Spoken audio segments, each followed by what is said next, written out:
కష్టాల్లో ఉన్నప్పుడు స్నేహితుల యొక్క మనస్తత్వాలు, అలాగే పేదరికంలో ఉన్నప్పుడు బంధువుల యొక్క మనస్తత్వాలు బయటపడతాయి. విజయాన్ని చూసి మురిసిపోకండి, ఎందుకంటే అది తొలి అడుగు మాత్రమే, గమ్యం కాదు. నువ్వు అందరినీ సంతోషపెట్టడం చాలా కష్టంతో కూడుకున్న పని, కానీ నువ్వు అందరితో సంతోషంగా ఉండటం చాలా సులువైన పని. మీకు కుదిరినప్పుడు కాదు, ఎదుటి వారికి అవసరమైనప్పుడు చేస్తేనే దానిని సహాయం అంటారు. తొందరపడి కళ్ళతో చూసి నోటితో మాట్లాడేవారికి ఆవేశం ఎక్కువ, మాట్లాడకుండా మనసుతో చూసి మౌనంగా ఉండే వాళ్ళకి ఆలోచన ఎక్కువ. సహాయం చేసే గుణం ఉన్నవాడు సాకులు వెతకడు, ఏ పరిస్థితిలో ఉన్నా తప్పకుండా చేసి తీరుతాడు. మీకు నోరు ఉంది కదా అని పదే పదే ఎదుటి వాళ్ళు బాధపడేలా మాట్లాడకండి. ఒకసారి దూరమైతే తెలుస్తుంది వారి విలువేంటో.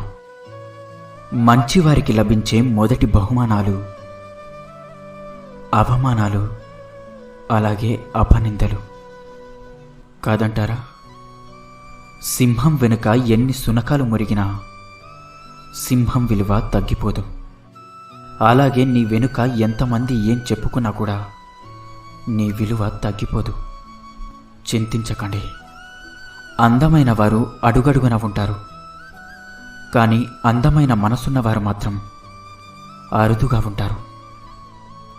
కత్తిని ఎంత ప్రేమగా పట్టుకున్నా దానికి రక్తం చిందించడం మాత్రమే తెలుసు. అలాగే కొన్ని బంధాలు కూడా అంతే. నువ్వు ఎంతగా ప్రేమించినా సరే వారికి ఎదుటి వారిని కష్టపెట్టడమే తెలుసు. జీవితం మీకు విజయాలనివ్వదు, కేవలం అవకాశాలను మాత్రమే ఇస్తుంది. ఆ అవకాశాలను విజయాలుగా మార్చుకునే శక్తి మీ చేతుల్లోనే ఉంటుంది. జీవితంలో ఎవరి మీదైతే ప్రాణమిచ్చేంత ప్రేమను పెంచుకుంటారో వారే ప్రాణం పోయేంత బాధను మిగిల్చి వెళ్తారు కాదంటారా?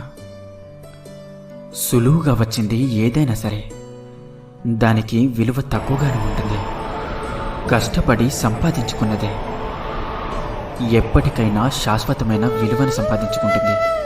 అది బంధమైన, ధనమైన, ప్రేమైన, స్నేహమైన, అలాగే వస్తువైన. ఎవరి జీవితం వారికి గొప్ప. అంతేకాని ఎదుటి వారితో పోల్చి చూసుకొని ఊరికే ఆరాటపడితే కలిగే లాభం మాత్రం శూన్యమని గుర్తుంచుకోండి. మీరు పట్టుకున్న దాన్ని విడిచిపెట్టకండి. విడిచిపెట్టే ఉద్దేశం ఉన్నప్పుడు పట్టుకోకండి. గుర్తుంచుకోండి, ఒక వ్యక్తి మనసును గాయపరచడానికి ఒక్క క్షణం చాలు, కానీ ఆ గాయపడిన మనసును గెలవాలి అంటే మాత్రం మీ జీవితకాలం సరిపోదు. నీ పక్కనున్నప్పుడే పట్టించుకొని వారికి నువ్వు దూరంగా వెళ్తే నీ విలువ తెలుస్తుంది అనుకోవడం నీ అమాయకత్వమే అవుతుంది. కష్టం అనేది ఎప్పుడూ ఉండిపోదు, సంతోషం రాక మానదు. కష్టాలను ధైర్యంగా ఎదుర్కోండి, అలాగే బాధలను ఓపికగా కూర్చుకోండి. తొందరపాటు నిర్ణయాలు ఎప్పుడూ తీసుకోకండి. సంతోషాలు మిమ్మల్ని వెతుక్కుంటూ తప్పక వస్తాయి. మంచిగా ఉండండి, అంతేకాని మంచితనమే బలహీనతగా ఉండకండి. మోసపోతారు. నువ్వు కోరికలు లేని జీవితాన్ని కోరుకుంటే చింత లేని జీవితం నీ సొంతమవుతుంది. అన్నిటికీ అతిగా సర్దుకుపోవడం కూడా ఒక చెడు అలవాటే. ఉన్నదానితో సర్దుకుపోవడం అధిక అలవాటైతే ఉన్న స్థానంలోనే ఉండిపోతాము. ఈ సమాజంలో జాలి గుణం కలవాడికి కష్టాలు ఎక్కువ, కఠిన గుణం కలవాడికి సుఖాలు ఎక్కువ. పనిమంతుడు పనిని కూడా విశ్రాంతిగా భావిస్తాడు, బద్ధకస్తుడు విశ్రాంతిని కూడా పనిగా భావిస్తాడు. ఎవరికి ఎంత చెప్పాలో అంతే చెప్పు, వినకపోతే వదిలే. వాళ్ళే తెలుసుకుంటారు. దెబ్బ తగిలితేనే కదా నొప్పి విలువ తెలిసేది. కలిసి ఉండాలి అనుకునేవారు అర్థం చేసుకునే ప్రయత్నం చేస్తారు. విడిపోవాలి అనుకునేవారు బాధ పెట్టడానికే ప్రయత్నిస్తారు. నువ్వు ఒకరికి నచ్చాలని ఏమీ లేదు, నచ్చకపోయినా నష్టమేమీ లేదు. మరెవరి కోసమో నీ వ్యక్తిత్వాన్ని చంపుకొని బ్రతకాల్సిన అవసరం అస్సలు లేదు. నీ విలువ తెలియని వారితో ఏం మాట్లాడినా, వారికి ఏం చేసినా కూడా నీకు విలువ ఉండదు. ఒకప్పుడిచ్చిన విలువ ఇప్పుడు ఇవ్వడం లేదు అంటే వారికి నీతో అవసరం తీరిపోయిందని అర్థం. మొదటిసారి ఎవరైనా ప్రయత్నిస్తారు, కానీ ఓడిపోయినా సరే గెలిచే వరకు ప్రయత్నించేవారే గొప్పవారవుతారు. డబ్బు లేకపోతే మన ఇంట్లోనే విలువ ఉండదు. అలాంటిది సమాజంలో ఎలా ఉంటుంది? ఒకప్పుడు మనుషులు గుణం చూసి దగ్గరయ్యేవారు, కానీ ఇప్పుడు మాత్రం డబ్బు ఉంటేనే దగ్గరవుతున్నారు. జీవితంలో సుఖంగా ఉండాలి అంటే ఈ 3 విషయాలను గుర్తుపెట్టుకోవాలి. జరిగిన దాన్ని మర్చిపోవాలి, జరుగుతున్న దాన్ని గమనించాలి, అలాగే జరగబోయేదానికి సిద్ధంగా ఉండాలి. అర్థమైందనుకుంటా. ఏం జరిగినా ఆలోచిస్తూ ఆగిపోకండి. ఏది జరిగినా అది మీ మంచికే జరుగుతుంది. మీరు గతంలో ఆగిపోకండి, ఎందుకంటే కాలం సాగిపోతూనే ఉంటుంది. నువ్వు చేసే పని నీకు ఇష్టమైనది అయితే సాధ్యమైనంత ఎక్కువగా కష్టపడండి. ఎందుకంటే నేటి నీ కష్టం తప్పకుండా రేపటి నీ ఆనందానికి పునాది అవుతుంది. కష్టపడడం తప్పు కాదు, కష్టాన్ని ఇష్టపడకపోవడం తప్పు. ఇష్టపడి శ్రమిస్తే సాధించలేనిదంటూ ఏది ఉండదు. నువ్వు తప్పును కప్పిపుచ్చుకునే ప్రయత్నం చేస్తే అది మరింత పెద్ద ఆపదను నీకు తెచ్చిపెడుతుంది. మనం లక్ష్యం కోసం అలుపెరగకుండా శ్రమిస్తే నేడు కాకపోయినా రేపైనా మనకు విజయం దొరుకుతుంది. నిరాశపడకండి.